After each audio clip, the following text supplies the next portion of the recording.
আজি মই আপোনালোকক দেখুৱাবলৈ গৈ আছোঁ পানীলাও মই মাছৰ সৈতেনো কেনেকৈ বনাওঁ আহকচোন চাওক।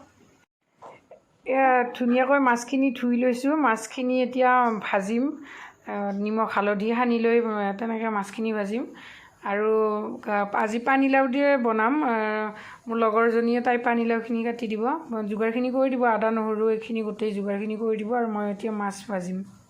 কেৰাহীটো বহাই লৈছোঁ। কেৰাহীটো একদম ভালকৈ শুকাব দিম, মানে একদম ভালকৈ গৰম হ'ব দিম। তাৰপিছত তেল দি দিম। তাৰপিছত তেলখিনি সম্পূৰ্ণকৈ গৰম হ'ব দিম। তাৰপাছত মাছখিনি বহাই দিম। মানে কেৰাহীটো ভালকৈ নুশুকোৱাকৈ কেতিয়াও তেল দিব নালাগে, নহ'লে মানে মাছখিনি ভাজি থাকোঁতে লাগি যায়। ভালকৈ শুকাব দিব লাগে কেৰাহীটো। ধুনীয়াকৈ নিমখ আৰু হালধি সানি লৈছোঁ। হাতেৰে সানিছোঁ, হাতেৰে সানিলে ধুনীয়াকৈ লাগি যায়। আৰু এতিয়া কেৰাহীটো গৰম হৈ গৈছে। এতিয়া ইয়াতে তেল দি দিম।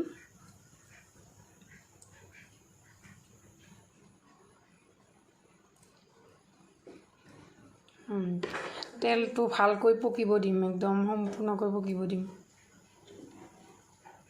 এতিয়া তেলটো সম্পূৰ্ণকৈ পকি উঠিছে। এতিয়া মাছ বহাই দিম এপিচ এপিচকৈ।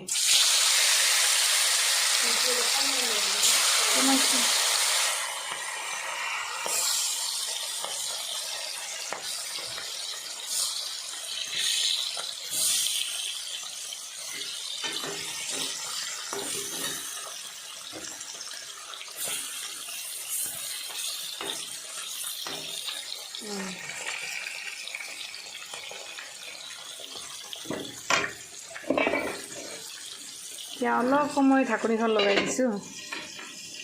জুইটো এনেকৈ মিডিয়াম ফ্লেমত দি থৈছোঁ, একদম কমায়ো দিয়া নাই আৰু বহুত জোৰে খৰিও দিয়া নাই, মিডিয়াম ফ্লেম কৰি ৰাখিছোঁ জুইটো।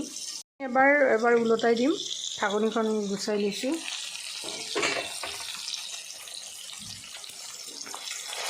মাছখিনি লাগি যোৱা নাই, একেবাৰে লাগি যোৱা নাই, চাওক। তেলটো যেতিয়া একদম পকি যায় আৰু কেৰাহীটো গৰম হোৱাৰ পাছত তেলটো দিব লাগে। আৰু পকি যোৱাৰ তেলখিনি পকি যোৱাৰ পাছত মাছ বহাই দিলে মাছ কেতিয়াও লাগি নাযায়। আৰু মাছ সদায় ধুই উঠি পানীটো যাব দিব লাগে। পানী থাকোঁতেই যদি মাছটো বহাই দিয়া যায় তেতিয়া মাছটো লাগি ধৰে আৰু ভাঙি যোৱাৰ চান্স থাকে।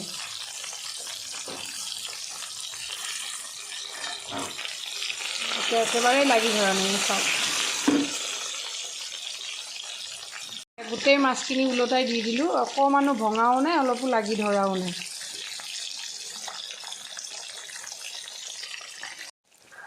মাছখিনি ফ্ৰাই কৰা হৈ গৈছে। এতিয়া মাছখিনি নমাই ল'ম। নমাই লৈ এইখিনি তেলতেই মানে পানীলাও তৰকাৰীটো বহাই দিম। পানীলাও আৰু আলুখিনি এনেকৈ কাটি লৈছোঁ সৰু সৰুকৈ। আৰু ইফালে জলকীয়া এটা লৈছোঁ আৰু আদা নহৰু খুন্দি লৈছোঁ। আৰু পিঁয়াজ দুটা সৰু সৰু পিঁয়াজ কাটি লৈছোঁ। এতিয়া মাছ ভাজি ৰৈ যোৱা তেলখিনিতে প্ৰথমতে অলপ ফোৰণ দি লৈছোঁ, পাঁচফোৰণ কেইটামান দি লৈছোঁ। এতিয়া জলকীয়া আৰু পিঁয়াজখিনি দি ল'ম।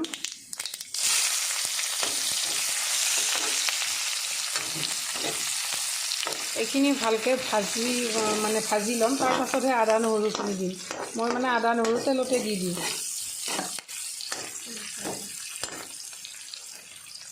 এতিয়া আদা নহৰুখিনি দি দিছোঁ। আদা নহৰুখিনি দি অলপ সময় লাৰিম, অলপ সময় ভাজিম এইখিনি।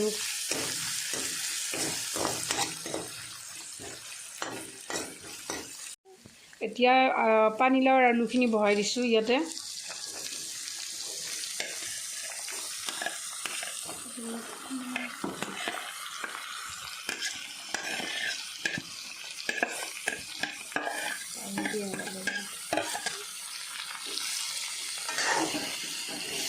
বহাই দি এতিয়া অকণমান ওপৰ তল কৰি এনেকৈ লাৰি দিছোঁ। তাৰপিছত এতিয়া নিমখ দি দিম। নিমখটো সোনকালে দি দিব লাগে, তেতিয়াহ'লে সিজাত সুবিধা হয়।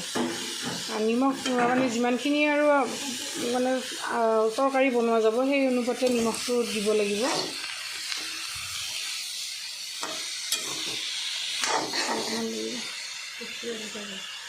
নহয়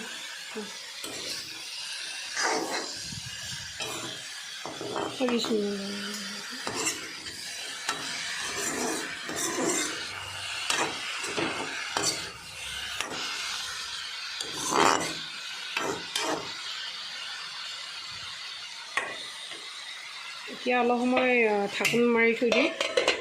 ঢাকোনখন লগাই এতিয়া ঢাকনিখন গুচাই অকণমান লাৰি দিম। লাৰি দি উঠি এতিয়া এইবাৰহে মানে হালধি গুড়ি দিম আৰু অকণমান ধনিয়াৰ গুড়িও দিম বাৰু। ফাৰ্ষ্টতে হালধি দি ল'ম।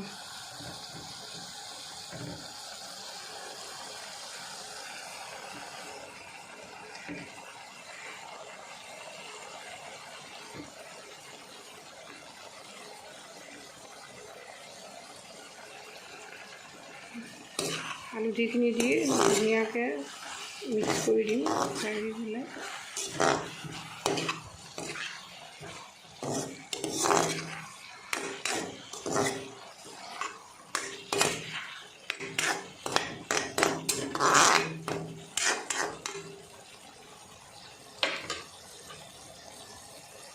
এতিয়া আকৌ ঢাকোন লগাই দিম। ঢাকনিখন গুচাম। ঢাকনিখন গুচাই এতিয়া সিজিছে নে নাই চাম। যদি সিজি গৈছে অকণ পানী দিম। পানী দি উঠি উতলিব দিম। তাৰপিছত যেতিয়া উতলি আহিব তেতিয়া মাছখিনি পেলাই দিম।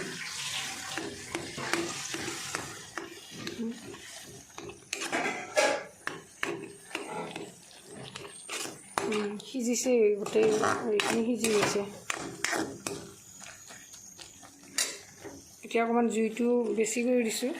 জুইটো বেছি কৰি পানী গৰমাই থৈছোঁ। এই গৰম পানীখিনি ইয়াতে দি দিম। বহুত বেছি নিদিওঁ, অলপ দি দিম আৰু।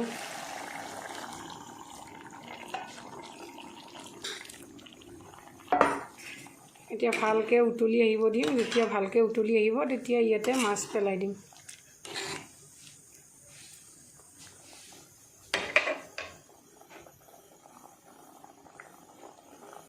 ধুনীয়াকৈ উতলিব লৈছে। এতিয়া মাছ আমি দুজনী মানুহ, সেইকাৰণে 2 পিচ মাছ দিম।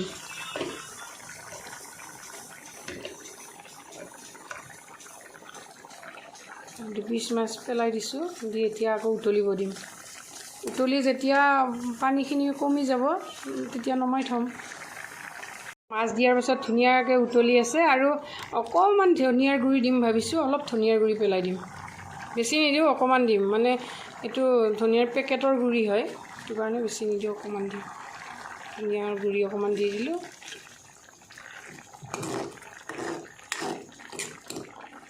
এতিয়া উতলি অলপ পানী কম হৈ গ'লে নমাই থৈ দিম।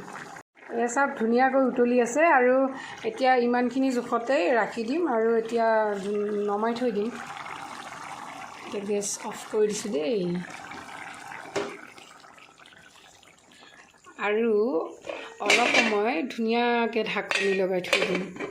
মানে মই মাক কোৱা শুনিছিলোঁ যে যেতিয়া বস্তু বনোৱা হৈ যায় তাৰ পাছত অলপ সময়ৰ কাৰণে ঢাকনি লগাই থ'ব লাগে। তাৰ পাছতহে মানে ঢাকনি গুচাই ঠাণ্ডা কৰি খাব লাগে। এয়া আৰু আজি বনোৱা হৈ গ'ল পানীলাওৰ সৈতে মাছৰ তৰকাৰী।